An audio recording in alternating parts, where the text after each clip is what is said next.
Hello everyone, welcome to the new world with IITian thinking. तो students, कल आपका रीनीट का एग्ज़ाम हुआ था 21 जून को।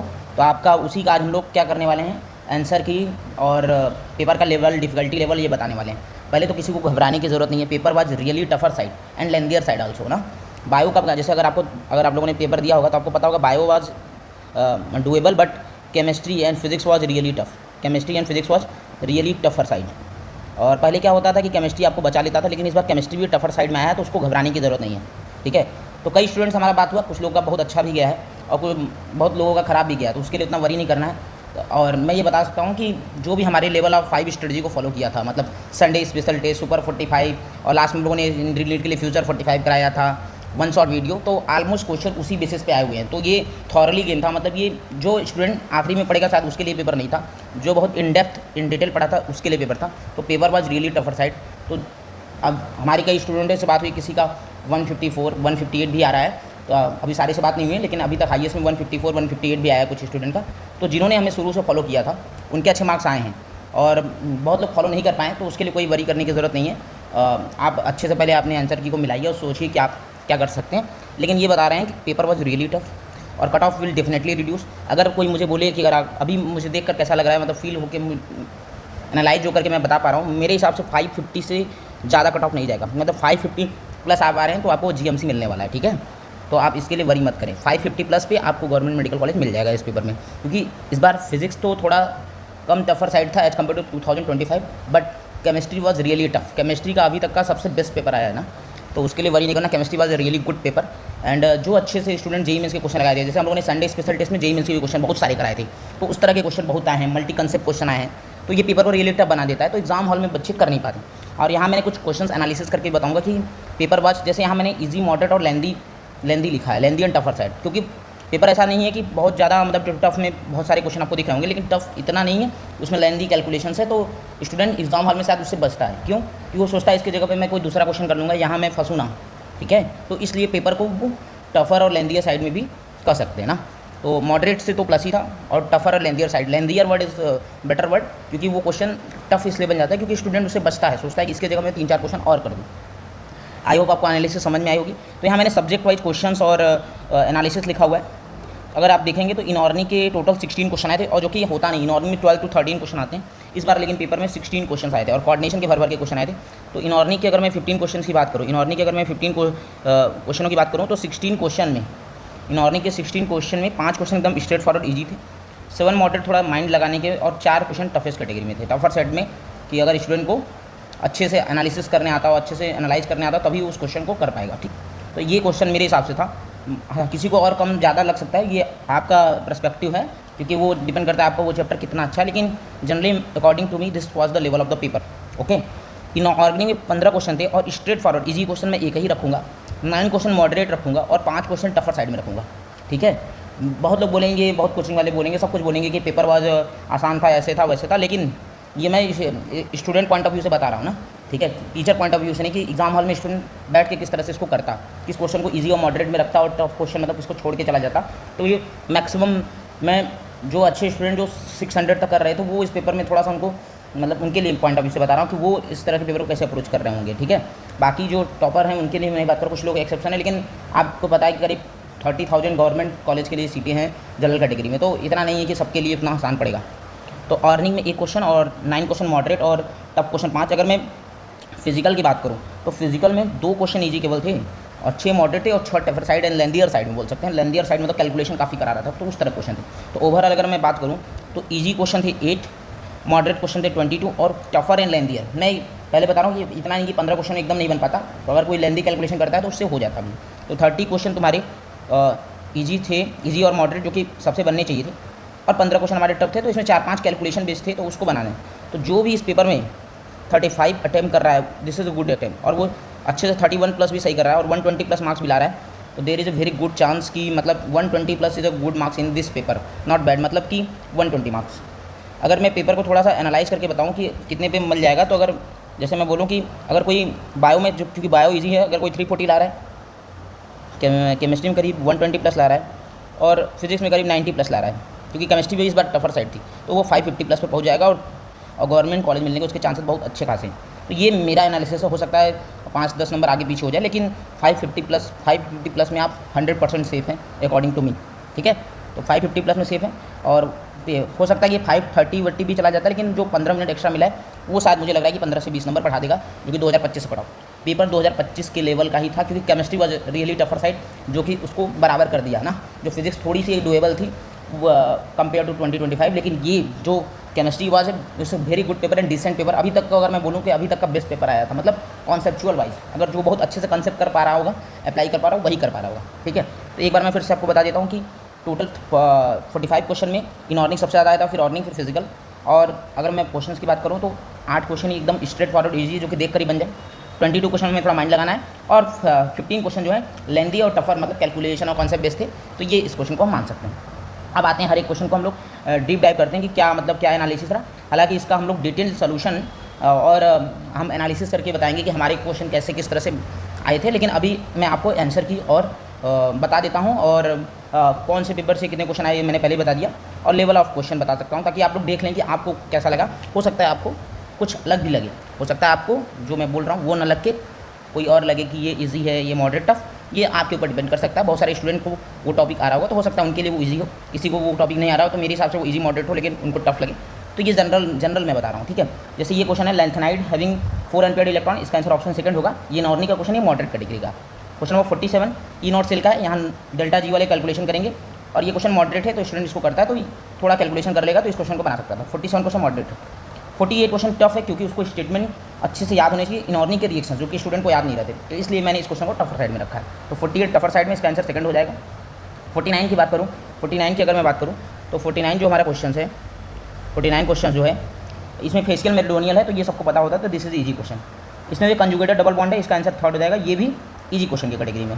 ये ज्योमेट्री शेप आप लोग पढ़ते ही रहते हैं, तो ये भी इजी क्वेश्चन की कैटेगरी में, तो सारे स्टूडेंट ये बना लेते हैं, ठीक है। ये क्वेश्चन अच्छा क्वेश्चन था। यहाँ पर सल्फर के टेस्ट के बारे में बोल रहा था, और कौन सा अमीनो एसिड में सल्फर होगा, क्योंकि सोडियम नाइट्रोक्साइड जो होगा वो रेड ब्लड कलर सल्फर के लिए देगा, और इन चारों में से जो सल्फर कंटेनिंग अमीनो एसिड होगा वही होगा।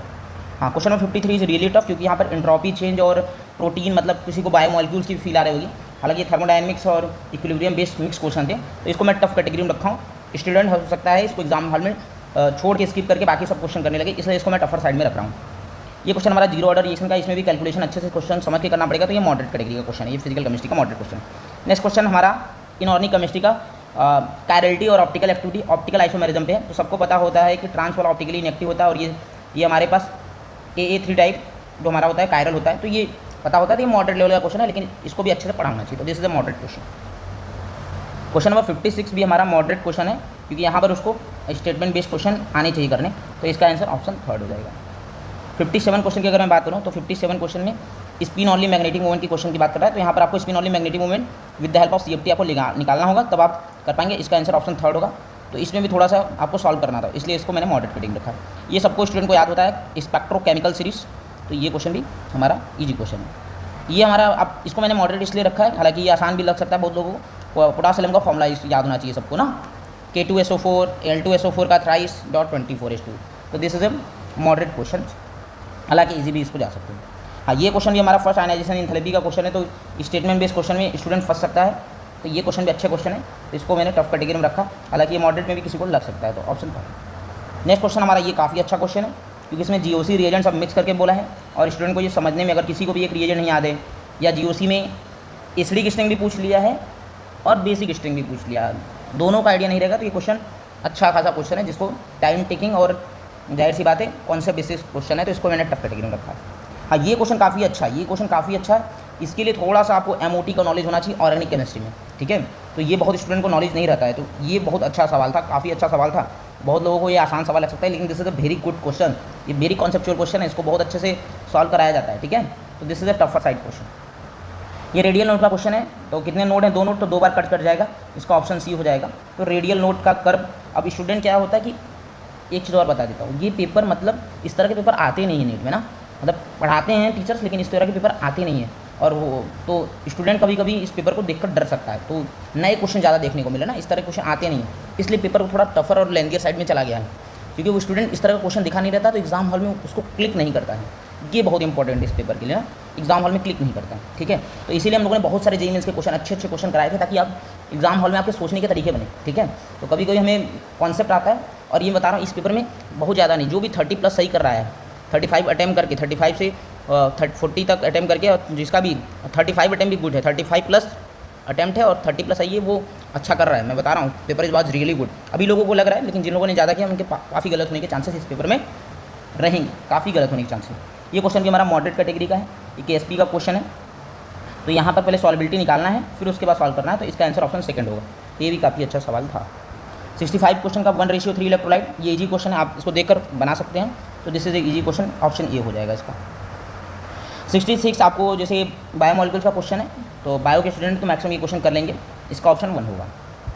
67 ग्रेनाड रीजन का, अब ये देखो ग्रेनाड रीजन का काफ़ी अच्छा सवाल था, बहुत लोग को रिएक्शन कराने चले गए होंगे, लेकिन एक्चुअल में ग्रेनाड रीजन को क्या होता है, एसिडिक हाइड्रोजन पसंद होता है। ग्रेनाड रीजन को एसिडिक हाइड्रोजन पसंद होगा, तो इस हाइड्रोजन को ले लेगा और क्या बन जाएगा, साइक्लोहेक्सिन की रिंग बन जाएगी। तो ये क्वेश्चन अच्छा था, इसको मैंने मॉडरेट क्वेश्चन में रखा है क्योंकि स्टूडेंट गलती कर सकता है, इसलिए मॉडरेट क्वेश्चन रख दिया।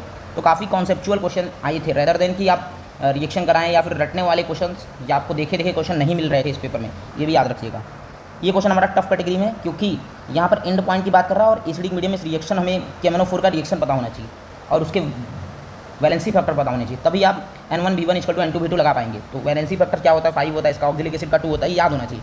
और एसिडिक मीडियम में तुम ये क्वेश्चन लोग को टफ लग सकता है, क्योंकि अगर जिसको ये रिएक्शन नहीं याद होगी। तो 68 टफर साइड। 69 इज, अगर मैं बोलूँ तो ऑप्शन से क्वेश्चन तो आसान है, लेकिन अगर आप चारों ऑप्शन पढ़ेंगे तो आपको ये क्वेश्चन काफ़ी टफ लग सकता है, इसलिए मैंने इसको टफर साइड में रखा है। इसका आंसर होगा 3rd।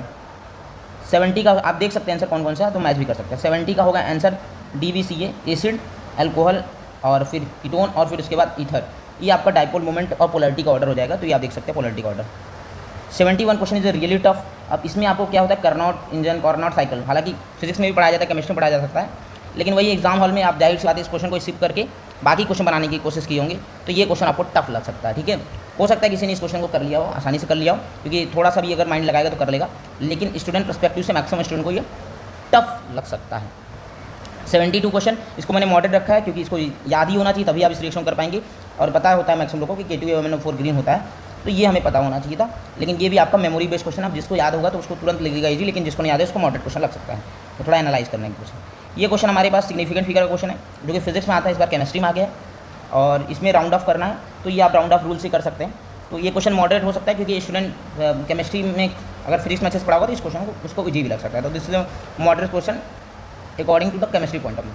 हाँ, ये क्वेश्चन वॉज रियली टफ, मतलब इस क्वेश्चन को मतलब काफ़ी मज़ेदार क्वेश्चन है, ठीक है। तो ये क्वेश्चन मतलब मैं मान सकता हूँ कि ये ऑर्गेनिक क्वेश्चन सबसे अगर टफ कैटेगरी में रखा जाए ये क्वेश्चन, क्योंकि ये स्टूडेंट पढ़ता नहीं है ना, ये टॉपिक पढ़ता नहीं है।